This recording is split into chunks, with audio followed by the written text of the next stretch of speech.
Pemirsa, dalam upaya lebih mengembangkan potensi buah lokal di Bali dan penanganan pasca panen akan lebih maksimal, dalam waktu dekat ini Buleleng akan membangun sarana iradiasi gamma. Hal tersebut diperlukan agar kualitas buah lokal Bali bisa meningkat dan diserap pasaran.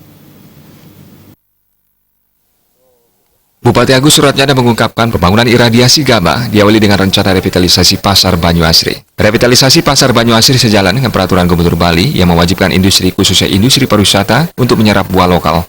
Peningkatan kualitas buah lokal bisa dilakukan dengan cara memperbaiki proses pasca panen sehingga para petani bergairah untuk menghasilkan buah yang berkualitas.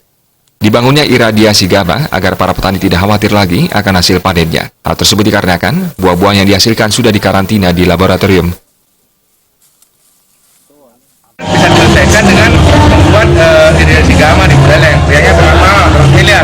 Nah, sehingga berdiskusi CSR ini yang diberikan oleh kantor-kantor di Bali kan pecah-pecah nih, pecah-pecah dikasih di luar juta, kalau dikumpulin nilainya besar sekali, sampai 100 miliar. Nah, ini saya minta, kalau bagus tahun depan berikan CSR ke Buleleng, kita bangun di Buleleng, kita bangun di timur, bisa menyelesaikan persoalan Karangasem, Bangli, dan Buleleng, karena di sana penghasil buahnya. Karena buah ekspor itu harus memiliki standar kualitas, tidak ada ulat, lalat, buah, dan lain sebagainya. Karena mereka negara-negara maju sangat proteksi tentang ini, tidak ada hama yang akan dibawa ke daerahnya. Dengan irigasi gamma, hamanya hilang. Ditambahkan nantinya sarana iradiasi gamma akan dibangun di daerah timur Buleleng pada tahun 2020 dan diperkirakan menelan biaya 100 miliar rupiah. Komang Yuda, Bali TV.